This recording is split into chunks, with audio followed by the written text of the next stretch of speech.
오늘은 고린도 후서 5장 11절부터 21절까지 같이 보겠습니다. 고린도 후서 5장 11절부터 21절입니다. 교대로 읽도록 하겠습니다. 네, 고린도 후서 5장 11절 제가 먼저 읽겠습니다. 우리는 주의 두려우심을 알므로 사람들을 권면하거니와 우리가 하나님 앞에 알려졌으니 또 너희의 양심에도 알려지기를 바라노라.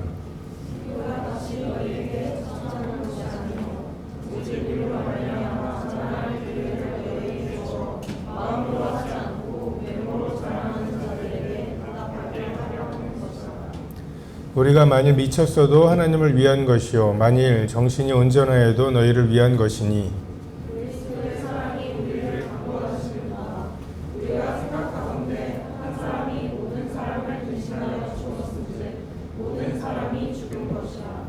그가 모든 사람을 대신하여 죽으심은 살아있는 자들로 하여금 다시는 그들 자신을 위하여 살지 않고 오직 그들을 대신하여 죽었다가 다시 살아나신 이를 위하여 살게 하려 함이라.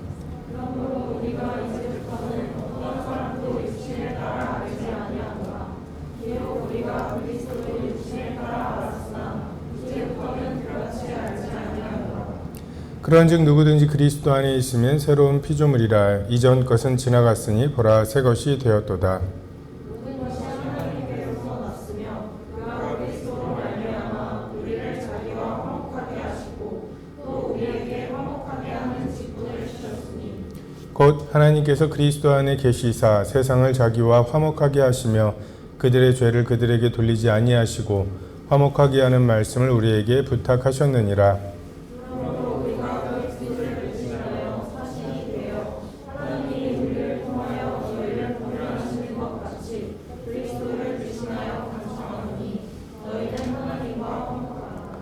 하나님이 죄를 알지도 못하신 이를 우리를 대신하여 죄로 삼으신 것은 우리로 하여금 그 안에서 하나님의 의가 되게 하려 하심이라. 고린도 전 후서 특별히 이제 이 말씀은 이 사람 그 당시에 이제 고린도 교회에 그 사람의 지혜에 권하는 말, 설득력 있는 말로 복음을 전하는 사람들이 있었죠. 그래서 사도 바울이 내가 사람의 지혜에 권하는 말로 하지 아니하고 하나님의 능력으로 말씀을 전한다고 이야기해야 했고, 또 고린도 지역이 그 이제 헬라인들 특유의 뭔가 지혜를 추구하는 좀 합리적인 것을 추구하는 이제 이러한 그 곳이었고, 그리고 뭔가 신을 잘 섬기면 복을 받을 거라고 하는 어떤 이제 기복신앙적인 이러한 그 요소들이 있었습니다. 그런데 이 복음을 전하고 있는 이 사도 바울을 보면 바울의 삶은 너무나 고난투성이죠. 맞기도 많이 하고 그 후유증들도 굉장히 심했을 거예요.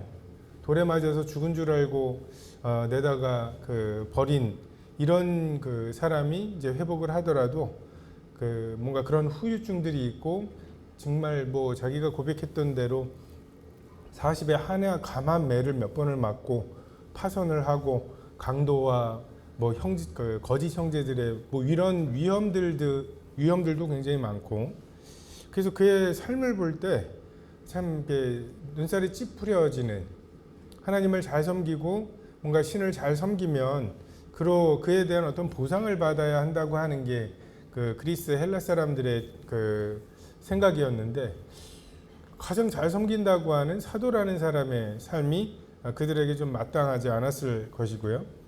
또는 그의 복음이 너무나 많은 것을 요구하는, 우리가 고린도서를 보면 정말 자기 계모와 그 결혼을 하는 그런 지경에 있고, 근데 그런 사람을 문제시하지 않는, 그리고 성도 간에 소송을 하고 이런 것들이 그러면 안 되는데 라고 하는 어떤 생각을 하지 못할 만큼 이제 그들의 그 도덕적인 생각이나 이런 것들이 그 복음이 요구하는 것과는 너무나 그 많이 떨어져 있죠. 그러니까 사도 바울이 전하는 복음이 너무 거친 거예요. 너무 많은 걸 요구하고. 그러니까 뭔가 좀 그리스인들, 헬라인들 그 당시에 가장 그래도 고상하다고 하는 사람들에게 그런 투박한 복음을 전하면 사람들에게 먹히겠냐. 조금 복음의 그런 찌르는 부분들을 조금 완화시킬 수 있지 않겠냐. 그러면서 사도 바울이 전한 복음을 조금 변경시키거나 사람의 설득력 있는 말로 바꾸려고 하는 그런 이제 시도들. 근데 그렇게 하려고 보니까 어때요? 사도 바울이 사도여서는 안 되죠. 사도 바울이 사도이고 그래서 하나님이 보내신 사람이고 그래서 그의 말에 하나님께서 어떤 특별한 권위를 주셨다면 건드리면 안 되는 거죠. 그래서 그의 복음을 조금 건드리기 위해서 진짜 그가 사도냐, 예수님을 직접 봤냐, 이런 이제 그 사람의 말을 변화시키기 위해서 그 사람의 권위를 깎아내리려고 하는 이러한 시도들이 있었습니다. 그래서 사도 바울이 그러한 사람들의 그러한 시도들, 그리고 정말 자기가 1년 6개월을 고린도에 머물면서 키웠던 사람들, 그 교회가 자기에 대해서 그렇게 반대를 하고 하는 이러한 상황 속에 변명이나 조금 지혜롭게 하는 게 필요하죠라고 하지 않고, 유대인은 표적을 구하고 헬라인은 지혜를 찾으나 우리는 십자가에 못 박히신 예수 그리스도를 전한다. 그냥 이렇게 정면 돌파를 하죠. 그리고 사람이 지혜의 권하는 말로 하지 아니하고 능력으로. 그러니까 하나님의 나라는 말에 있지 아니하고 능력에 있다고 이야기하면서 그러한 사람들에 대해서 이야기합니다. 11절에 우리는 주의 두려우심을 알므로 사람들을 권면하거니와 우리가 하나님 앞에 알려졌으니 또한 너희 양심에도 알려지기를 바라노라.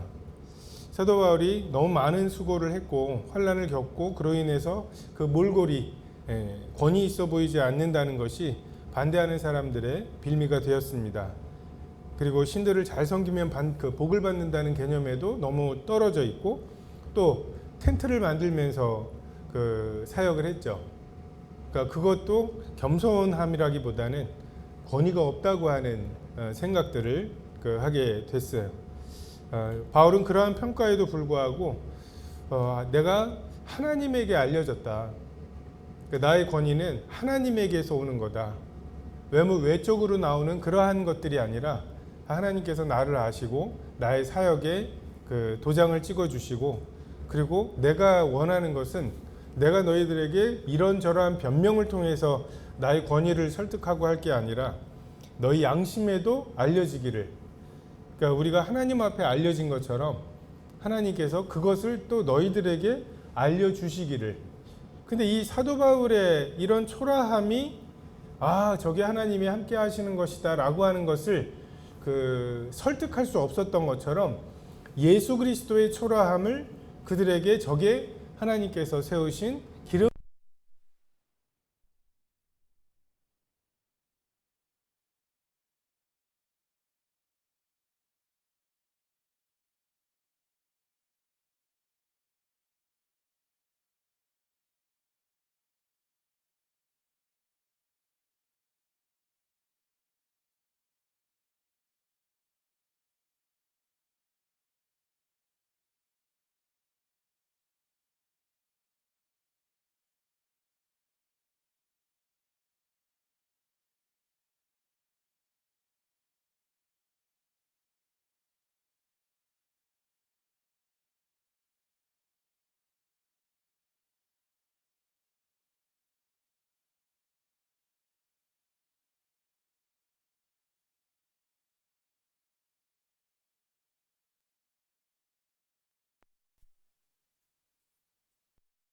예수님께서도 자기 자신을 위해서는 떡 하나도 만들어 먹지 않으셨죠.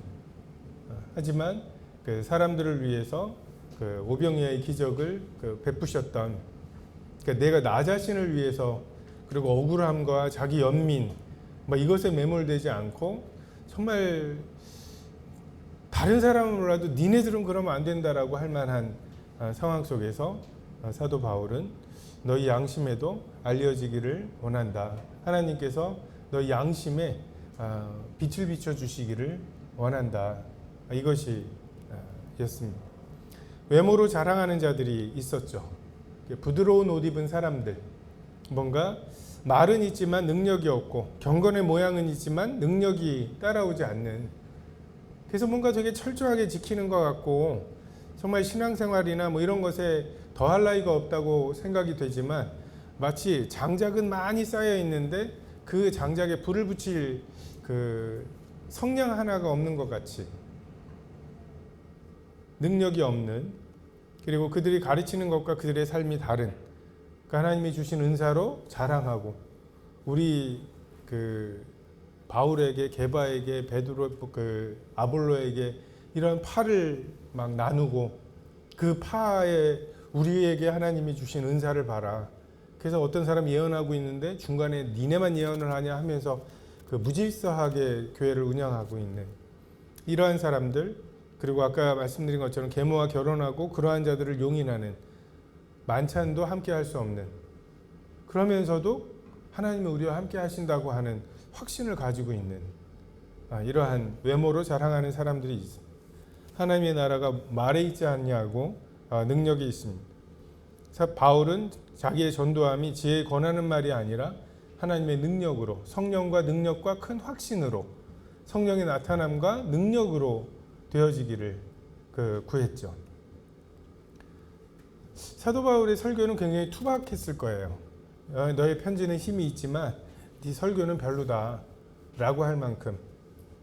근데 정말 그 현란한 말솜씨를 자랑하고 설득하는 능력이 있어 보이지만 사람들을 구원하거나 그 마음을 변화시키는, 정말 창조를 만들어내는 이러한 능력이 없는, 그러니까 하나님께서 그의 말을 통해서 일하시지 않는, 이것이 그 사도됨의 기준이 될 것입니다. 그러니까 우리도 우리의 삶에 능력이 있는지 살펴볼 필요가 있습니다. 우리가 하나님 시키시는 대로 예배드리고 뭐 복수장로에 뭐에 우리가 교회 진리를 잘 지킨다고 말을 할 수 있는데 하나님의 나라는 말이 아니라 능력이 있습니다. 우리가 좀 더 경건해지는가, 우리의 삶이 좀 더 하나님께 가까워지는가, 정말 교회에 빠지면 천국에 못 갈 것 같은 두려움 때문에 그 교회에 나오는 사람들보다 우리가 모이기에 더 열심을 하고 있는가, 정말 나의 어떤 이기심이나 내가 내 삶이나 시간을 나를 위해서 사용하고 싶어하는 그 마음이 정말 그런 두려움이나 체면이나 어떤 그 율법 때문에 처리되는 것이 아니지만, 그러니까 복음이 나를 정말 그렇게 만들어가고 있는가, 아니면 그냥 율법적인 건 아니야 그러면서 내가 내 마음대로 사는 것을 정당화시키는 뭐 이런 수준에 와 있지는 않은가 살펴볼 필요가 있습니다. 13절에서 15절에 있는 말씀들, 참 미친 사람 취급을 당했죠. 지금도 우리가 예수님이 우리에게 보여주신 복음을 그대로 전할 때 좀 미친 사람 취급을 당하죠. 토요일에 이 시간에 정말 클럽으로 향하는 사람들과 교회로 오는 사람들, 이 두 종류의 사람들이 있습니다. 그 두 사람 사이에 어떤 공통점이 없는 그런 사람들에게 미친 사람 취급을 당할 수도 있습니다. 전하는 메시지가 헬라인들에게 너무 투박해 보이고 요구하는 삶의 수준이 너무 높아 보이죠. 사람의 마음을 얻어가면서 차근차근 할 수 있지 않냐. 너무 첫 번째 메시지부터 십자가와 막 육신으로 오신 예수님, 그리고 황제이신 예수님, 왕의 왕이 황제잖아요. 막 그런 예수님을 소개하고 좀 부드럽게 할 수 없냐. 가뜩이나 찌르는 게 많은 복음인데 그걸로 그냥 그렇게 찔러대는 것부터 시작해야 되겠냐. 혁명적인 말보다는 조금 쉬운 말, 그냥 그들의 언어로 시작하는 게 좋지 않겠냐. 우리는 복음을 조금 쉽게 만들 수 있지 않을까라고 하는 유혹이 있습니다. 또는 그럴 수 있다고 하는 교만함이 있어요. 그럴 수 없습니다. 우리의 그 복음의 핵심이 예수 그리스도의 십자가이고, 하나님 앞에서 우리의 죄는 그런 취급을 당하고 그런 형벌밖에는 없다. 이게 예수님이 말씀으로가 아니라 그분의 삶으로 보여주신 하나님의 공의로우심인데, 우리가 그것을 뭐 어떻게 포장하면 조금 부드럽게 만들 수 있겠습니까? 복음이 어려울까봐, 또는 이러한 말을 전하는 우리가 미친 사람 취급을 받을까봐 두려워할 필요가 없고, 오히려 우리의 메시지에 대해서 그럴 줄 알았다고 말하면 잘 전한 건지, 그럴 줄 알았을 리가 없는데 이것은 하나님의 지혜죠. 그래서 정말 십자가에 못 박히신 예수 그리스도라고 하는 복음을 전도에 미련한 것에 담아서 복음을 전할 때 그것에 반응하는 사람들이 교회로 오는 것, 이것이 하나님의 계획입니다. 그래서 우리의 복음이 막 이렇게 뭔가 만져가지고서 막 그럴 필요가 없어요. 그냥 투박해도 괜찮습니다. 그리스도의 사랑이 우리를 강권하시죠. 가장 인격적인 사람도 하나님께서 인도해 주시지 않으면 조금도 이 복음에 반응할 수 없습니다. 정말 친한 사람, 정말 다른 사람은 몰라도 너는 내가 캠프 한번 가자고 하면은 갈 거라고 생각하는 사람조차도 복음에 대해서는 좀 달라요. 그리고 가장 격렬하게 반대하던 사람도 하나님께서 정말 사도 바울에게 빛을 비춰주시면 그의 마음이 주여 누구십니까? 변화되는, 우리의 동기는 그리스도의 사랑이죠. 그 사랑이 향하는 곳이 하나님의 인도하심입니다. 강도 만난 자를 만나고 나의 여행을 미루고 되갚을 길이 없는 나그네에게 나의 것들을 허비하고, 이것이 하나님의 사랑의 강권하심이죠. 우리가 하나님의 인도하심이 희미하다고 말하는데 하나님의 인도하심, 우리 주변에 강도 만난 자들은 널려 있습니다. 근데 우리가 무언가에 바빠요. 심지어는 레위인과 제사장처럼 여리고로 가서 내가 해야 할 주례를 봐야 되는데, 죽은 사람 만지면 주례를 볼 수 없는, 또는 뭐 복음 집회를, 성도 집회를, 또는 뭐 이런 것들을 전해야 되는데 뭐 이런 거죠. 미국에서 실제로 실험을 해봤대요. 신학생들한테 이 본문에 대해서 몰래카메라처럼 이 강도 만난 자를 만난, 자비를 베푼 이 본문에 대한 설교를 준비해 달라고 요청을 하고, 그리고 이제 그 사람이 그 설교를 하기 위해서 오는 중간에 그런 상황들을 만들어 봤대요. 근데 60%가 지나쳤다고. 한 60% 정도가 내가 이 말씀을 전하기 위해서 가야 되니까 바빠서 이렇게 지나쳤다고.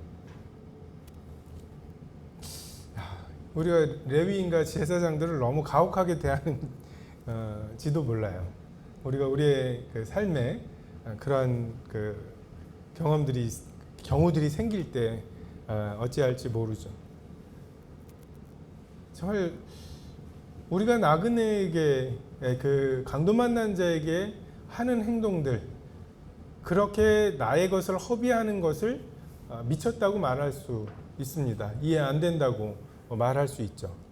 근데 우리에게는 보이지 않는 이 저울이 왜 이렇게 갈까? 근데 여기에 다른 사람들, 세상 사람들은 보이지 않는 그리스도의 사랑이 있는 거죠. 그리스도의 사랑이 우리의 마음을 강권하시는. 그래서 돈 때문이라면 이렇게 해야 될 텐데, 자아 실현 때문이라면 이렇게 행동을 해야 될 텐데 너는 왜 이렇게 행동을 하니? 라고 말할 때 요 보이지 않는 그 그리스도의 사랑, 이것이 우리의 전도이죠. 미안한데 그 뒤에 걸 좀 꺼주실래요? 너무 더운 것 같은데. 자아 실현과 자기 부인.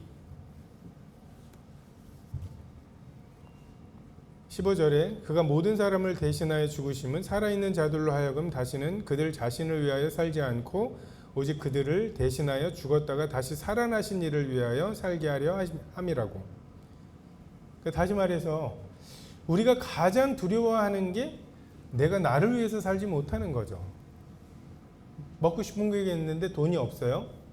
내가 하고 싶은 게 있는데 시간이 없어요. 또는 시간과 돈은 있는데 건강이 안 돼요. 이걸 가장 두려워합니다. 근데 하나님께서 예수님을 통해서 하려고 하신 일, 자기 자신을 위해서 살지 않게 해주시고 예수님을 위해서 살게 해주신다는 거죠. 이게 구원의 핵심입니다. 그러니까 무서운 거예요. 구원받는다고 하는 게 굉장히 무서운 거예요. 무엇이 없다면요? 그리스도의 사랑의 강권하심. 이것이 우리 마음에 이루어지지 않는 채로 구원받은 삶을 산다는 거, 내가 구원받기를 원한다고 고백하는 말 자체가 굉장히 두려운 일들이죠.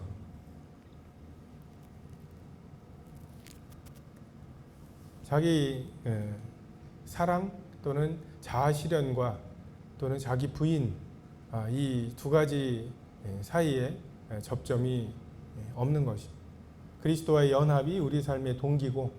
근데 정말 여러분 지난주에 이거 암송하면서 괜찮으셨어요? 술술 암송이 되던가요? 그들 자신을 위하여 살지 않고 그들을 위하여 죽었다가 다시 살아나시는 이를 위하여 살게 하려 합니다. 예수님은 정말 그 어떤 독재자보다도 더 많은 것을 우리에게 요구하세요. 근데 그 독재자들과 예수님의 차이는 예수님에게는 그러한 권리가 있으시다는 거죠. 창조주로서 권리가 있으시고 구속하신 분으로서의 권리가 있으시고 또 우리가 우리 자신을 위해서 사는 게 굉장히 좋을 것 같죠. 근데 아니라고 하시는 거잖아요. 그게 아니어서 그렇게 하는 거잖아요. 하와가 왜 이걸 못 먹게 하셨을까? 먹음직 보암직 지혜롭게 할 만큼 탐스러운데 근데 왜 못 먹게 하셨나요? 먹음직 보암직 지혜롭게 할 만큼 탐스러운 열매가 아니었기 때문이죠. 그 결과가 지금 이렇잖아요. 그래서 못 먹게 하신 것처럼 왜 우리가 우리 자신을 위해서 살지 못하게 하셨냐면 그것이 우리에게 좋지 않기 때문에 그렇죠. 이게 신뢰가 되어야 우리가 이 삶을 살아낼 수 있습니다. 16, 17절 말씀이 내비게이터 제1번이라 1월 초에 맨날 외우잖아요. 나 올해는 69절 한번 해봐야지 하고서 그래도 요거랑 2장 20절 갈라디아서 2장 20절까지는 그래도 외우는 것 같은데 개선이 아닌 새로운 창조를 이야기합니다. 설득력 있는 말은 개선을 이야기해요.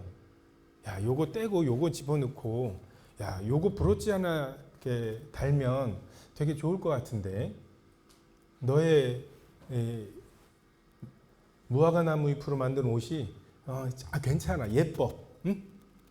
근데 요거 말라가니까 뭔가를 하고 요거 너 지금 하면서 그냥 그 조그만한 거 너 완전히 벗어서 정말 하나님께서 가죽옷을 지어 입으실 때까지 그냥 그 죄로 인해서 내가 느끼는 부끄러움을 고스란히 느껴라.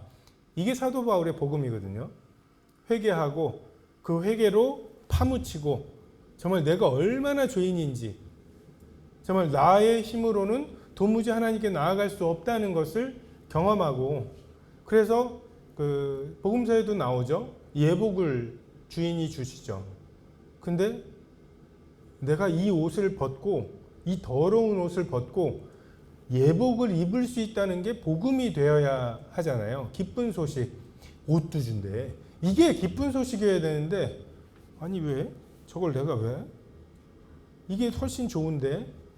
이러는 동안에는 그 하나님 그 잔치에 참여할 수가 없죠. 누구든지 그리스도 안에 있으면 새로운 피조물이라. 새로운 피조물의 여부가 중요한 것이지 약간의 설득, 약간의 방향 변화, 이것이 하나님께서 이루려고 하시는 일들이 아닙니다. 학교에서도 고3 담임 선생님들의 성향이 좀 있어요. 그러니까 뭐 좀 얘 성적은 이 정도인데 부모님은 이 정도를 원하시는 분도 있잖아요. 차이가 막 배치표에서 한 2뼘 정도 차이 나는 막 이런 경우들이 있어요.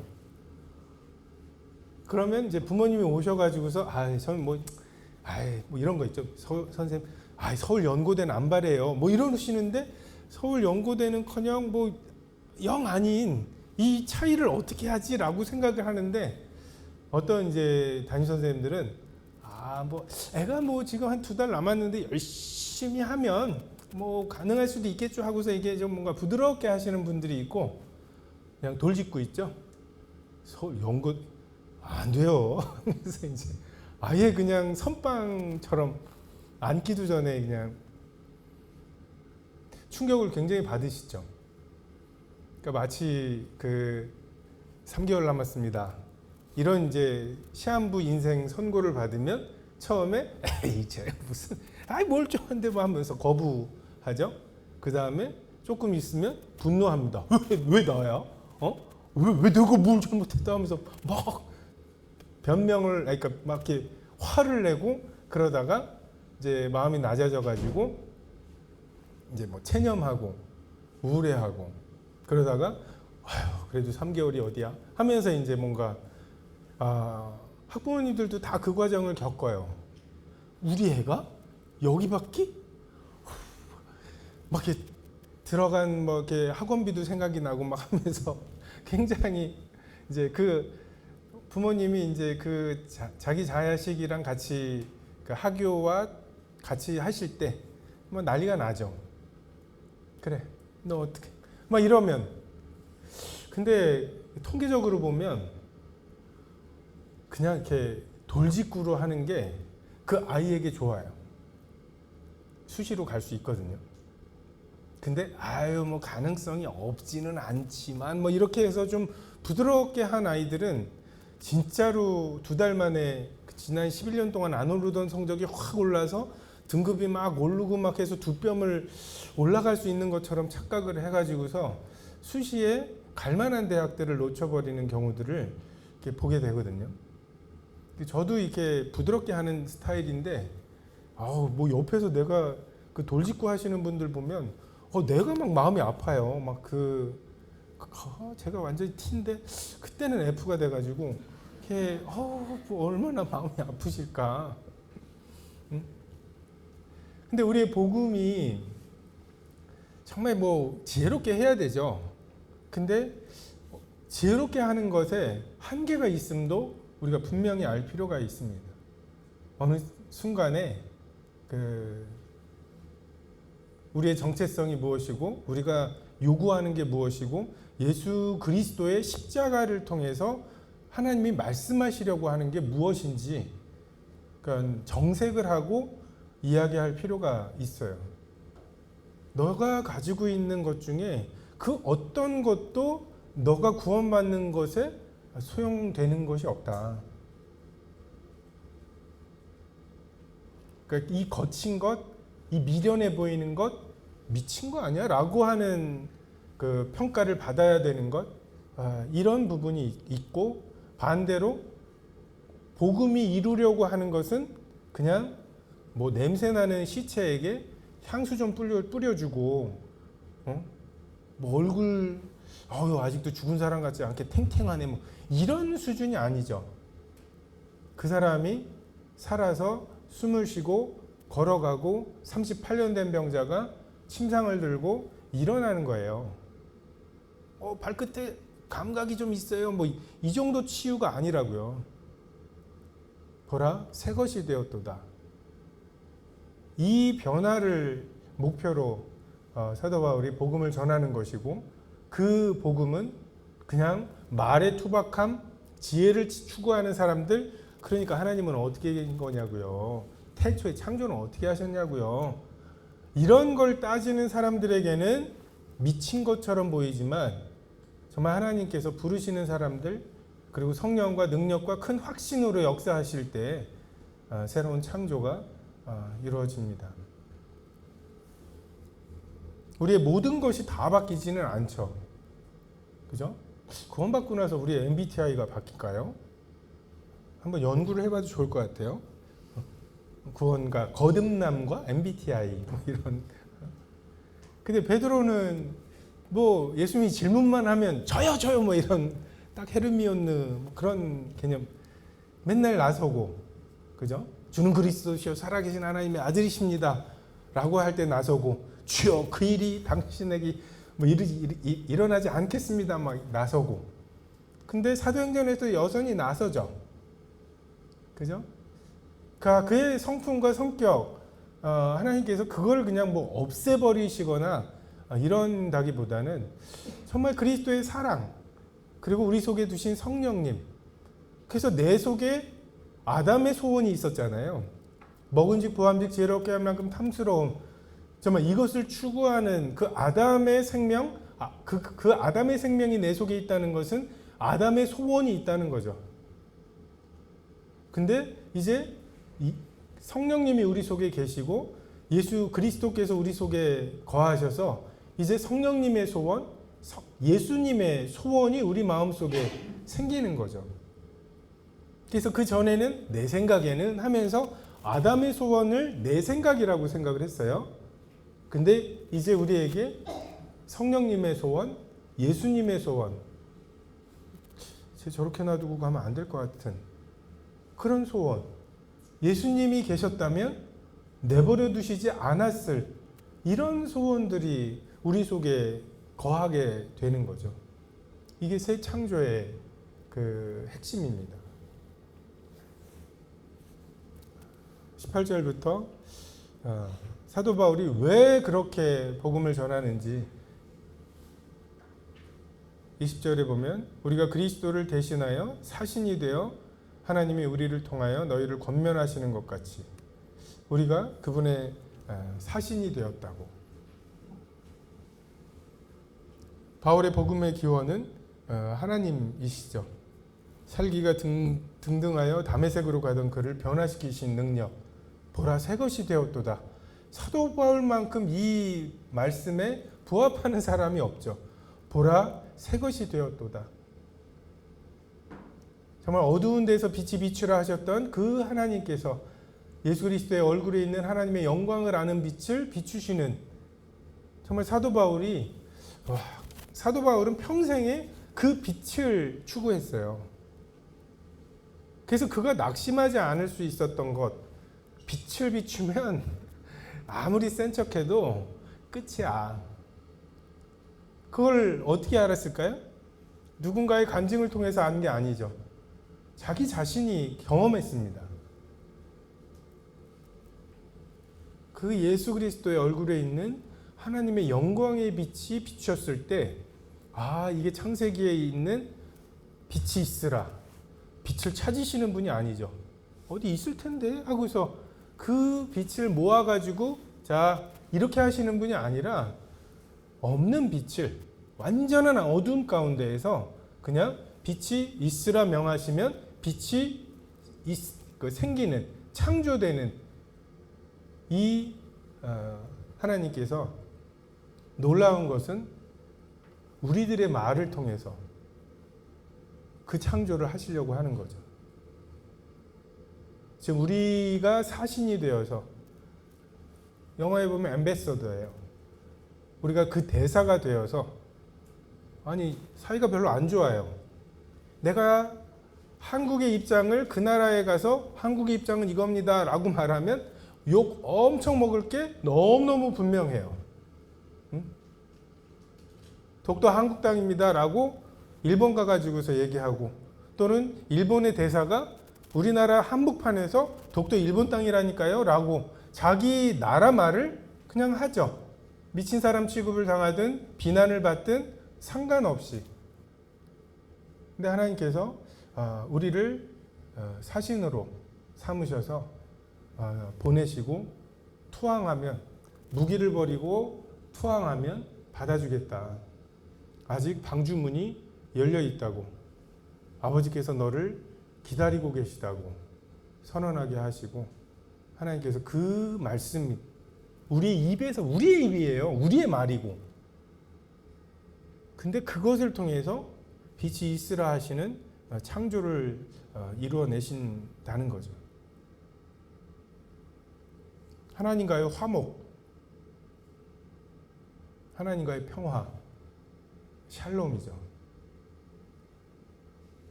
먼저는 내가 하나님과 화목이 되고, 하나님과의 화목이 내 주변에 있는 사람들에게 전염이 되는 것. 정말 그리스도를 통해서 동산에 거니시는 하나님과 화목하게 되는 것. 아담아 부르시는데 벌써 피의식이 있죠. 내가 벗었으므로 두려워하여 숨었나이다. 가인을 부르실 때에도 내가 동생을 지키는 자입니까? 근데 아브라함아 라고 부르실 때, 또는 하나님께서 우리를 부르실 때 그런 것이 없이, 또 왜? 이 죄 때문인가? 이것 때문이겠지? 이런 마음이 없이 하나님께서 우리의 삶에 뭔가 내 이름을 부르실 때 그것에 대해서 정말 부드러운 마음, 뭔가를 하다가도 털고 오셨어요? 라고 할 수 있는 마음, 이게 죄사함의 확신의 핵심이죠. 젖된 아이가 어머니 품에 있는 평안함, 정말 아무것도 바라지 않는 그냥 엄마가 좋은 그 평안함, 주님께서 우리를 그렇게 대하기를 원하시고 우리에게 그 평화를 주기를, 다른 사람에게 그 평화를 끼치기를, 계속 화목하게 하는 직책을 우리에게 주셨습니다. 21절에 하나님이 죄를 알지도 못하신 이를 우리를 대신하여 죄로 삼으신 것은 우리로 하여금 그 안에서 하나님의 의가 되게 하려 하십니다. 복음은 굉장히 거친 측면이 있죠. 예수님의 십자가, 예수님께서도 제자들에게 자기를 부인하고 자기 십자가를 지고 따를 거라고 말씀하셨는데, 예수님이 그 말씀을 하시기 한 10여 년 전에 반란이 있었고, 그래서 한 2,000명 정도의 반란군들을 로마가 잡아다가 십자가를, 자기가 달릴 십자가를 지우고 예루살렘 골목골목을 다니도록, 그래서 정말 십자가를 지고 나를 따르라고 하는 말씀은 너무너무 혐오스러운 의미였다고 합니다.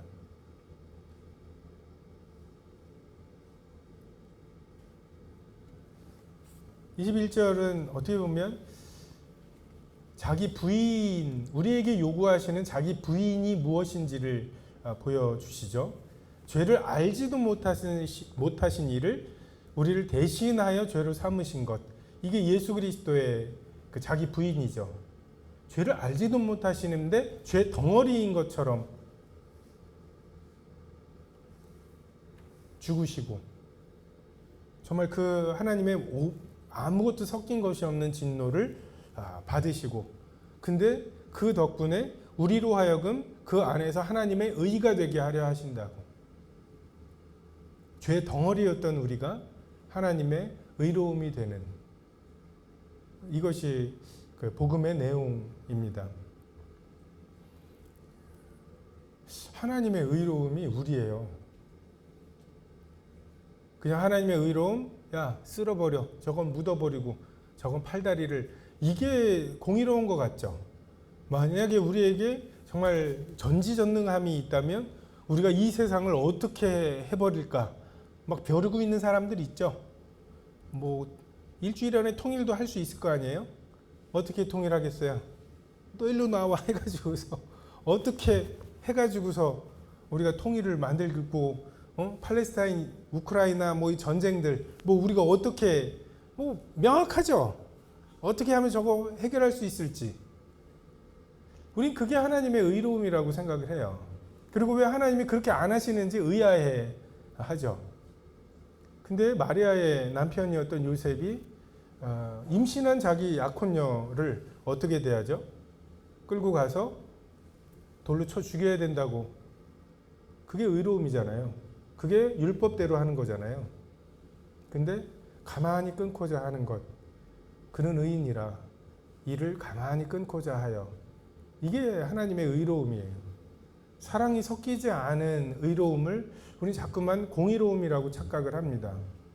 근데 하나님의 공의로움은 하나님의 사랑과 하나님의 의로움이 공존하는, 그걸 맞추기 위해서 필요한 게 하나님이시며 하나님의 아들이신 예수 그리스도의 그 처참한 죽음이셨음에도 예수님께서 아들을 아끼지 않고 내어주셨잖아요. 이게 하나님의 의로움이고 그 결과로 우리가 하나님의 의로움이에요. 오는 여러 세대에 하나님은 우리를 통해서 이게 하나님의 의로움이라고 설명하실 거예요. 아브라함과 이삭과 야곱을 통해서 나 이런 하나님이야. 난 아브라함의 하나님, 이삭의 하나님, 야곱의 하나님이야. 이걸로 떠오르는 이미지들이 있죠. 마찬가지로 이들이 나의 의로움이야 라고 한마디 하시는 것으로 율법이나 어떤 기록으로는 담을 수 없는, 정말 인격으로만 담아낼 수 있는 그 하나님의 의로움의 어떠하심을 담아내시는 거죠. 하나님의 100% 공의와 100% 사랑이 그리스도 안에 있는 우리를 통해서 드러나고 있는 거죠. 저는 이제 자칫 이게 금욕이 될 수 있다고 생각이 됩니다. 자기를 위해서 살지 않고, 여러분 자기를 위해서 사는 거가 뭐예요? 자기를 위해서 살지 않는 게 또 뭐예요? 이게 율법이 되면 정말 빠져나갈 게 없죠. 하는 것 중에 내가 아침에 일어나서 밤에 잠이 들 때까지, 심지어는 잠자는 것까지도 포함해서 내가 나를 위해서 살지 말아야 되는데 라고 하는 기준으로 하면 엄청난 금욕주의에 빠질 수가 있습니다. 그렇게 시간에 이 말씀이 어떻게 적용돼야 하는지, 나를 위해서 사는 거, 학점 잘 받으려고 공부하는 거, 그거 나를 위한 거 아니에요? 좀 좋은 직장 가지려고 하는 거 나를 위한 거 아닌가요? 우리가 이제 이러한 부분들에 대해서 제대로 된 어떤 생각들을 정립하지 못하면 그냥 막연한 금욕주의와 또 그렇게 살지 못한다는 막연한 어떤 패배감, 그래서 자유하지 못하고 뭔가 하나님 앞에 떳떳하지 못하게 살아갈 수도 있을 것 같습니다. 한번 좀 고민해 보시면 좋겠습니다. 기도하겠습니다.